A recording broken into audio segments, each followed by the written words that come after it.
Wind drifts across an open field at dusk. The camera moves slowly over cracked earth and the remnants of rusted chains, half buried by time. A faint heartbeat echoes beneath the sound of insects and distant thunder. Then, the whisper of a woman's voice, soft, almost prayer-like, speaks a name that fades before we can catch it. For centuries, their pain was silenced, their names forgotten. But history remembers if we choose to listen. Candlelight flickers across torn letters, across the worn wood of auction blocks, across the faded outline of a hand that once reached for freedom. This is not just a story of slavery, it is a story of survival of women who were both enslaved and unbroken. What does it mean to live inside a system designed to erase your body, your voice, your motherhood? To be forced to nurture children who could be sold tomorrow, to serve a master who could own not only your labor, but your very breath? The year is 1783. The air is thick with heat and the stench of sweat and soil.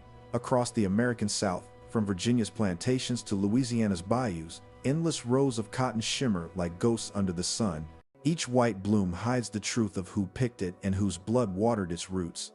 In those fields, the wealth of a nation was being harvested by hands that would never hold freedom.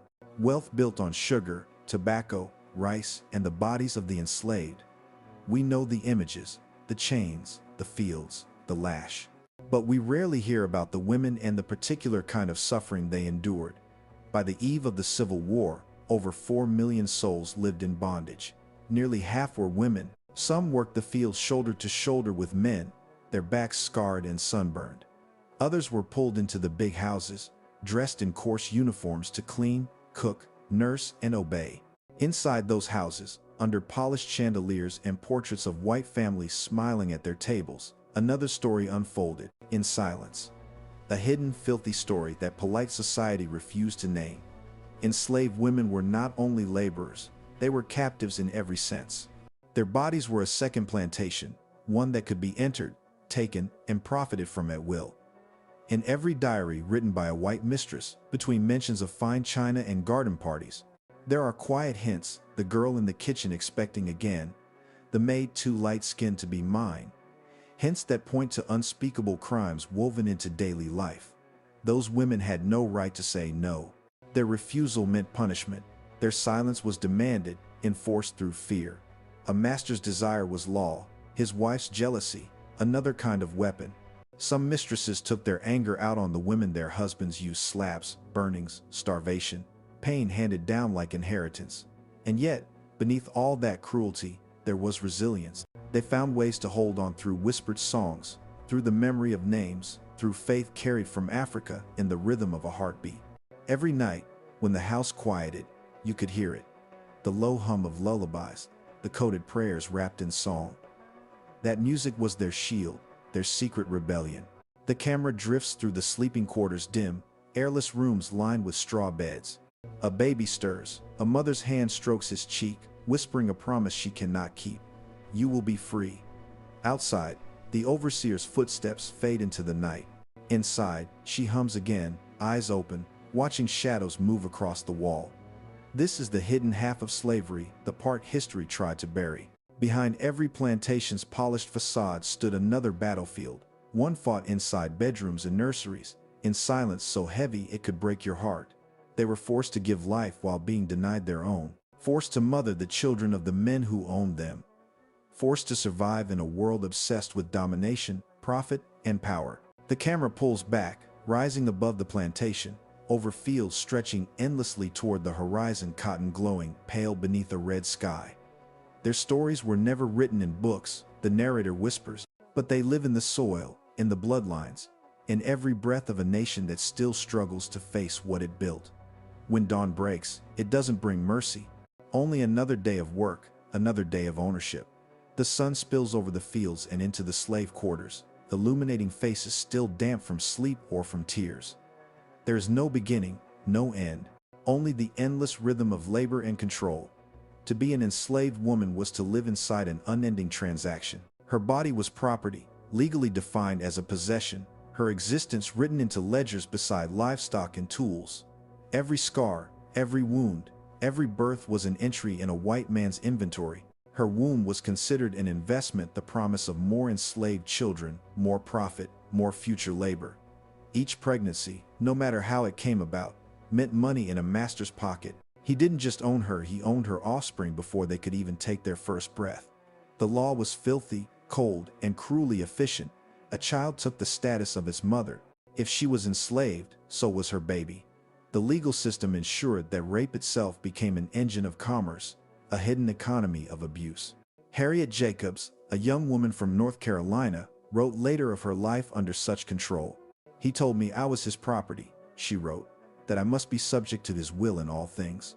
For 7 years, she hid in an attic crawl space barely large enough to turn her body, watching her children play below through a crack in the wall. 7 years of suffocation, not for her own safety, but to keep her master's filthy hands away from her. And hers was not a rare story. Across plantations, women were used, discarded, and forced to live with the consequences, the swelling belly, the whispers of white mistresses, the violence that came after.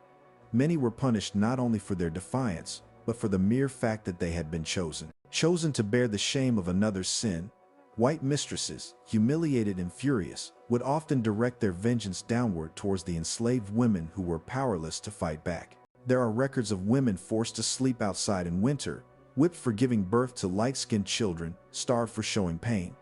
Their suffering wasn't collateral, it was calculated. A system obsessed with breaking them, body and soul, until obedience looked like silence. But silence was never total. Beneath that crushing power, something sacred endured, a rebellion made of whispers and survival. They resisted not only through escape, but through memory, language, and faith.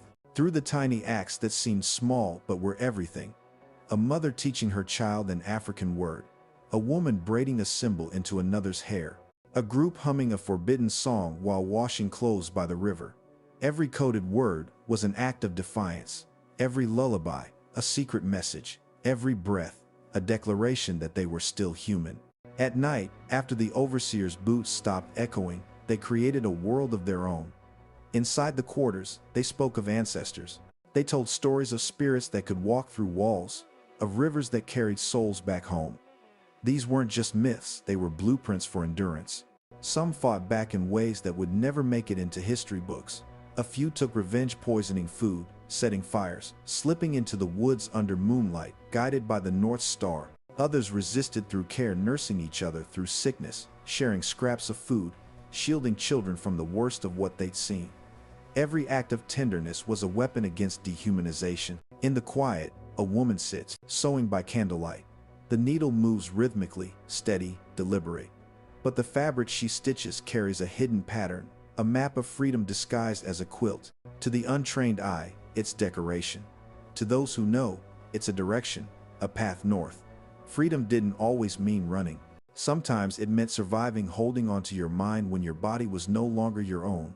Harriet Jacobs once wrote, "The war of my life had begun, and though one of God's most powerless creatures, I resolved never to be conquered." Her words echo across centuries, a testament to every woman who refused to vanish into silence. In the next breath, the narration slows. The wind rustles through the fields again, carrying faint singing from somewhere unseen. Even in bondage, the voice says, their minds and memories remained free. The camera moves slowly through a darkened cabin, the glow of embers revealing faces, eyes lifted toward the night sky through a small broken window. The stars outside shimmer, distant but real, each one a reminder of something larger, something waiting. They would not let their stories end with suffering. They carried the fragments of their freedom in song, in story, in each other. They had been called property, breeders, girls, wenches, every word a weapon meant to erase them. But beneath those names, they were still women, still mothers, still warriors of survival. Their rebellion was not loud, it was patient, quiet, and unbreakable. And through that silence, through the whispers, the songs, the hidden prayers, a truth began to take root. A truth that no master, no law, no lash could ever destroy. That even in the most disturbing depths of slavery, black women refused to be broken.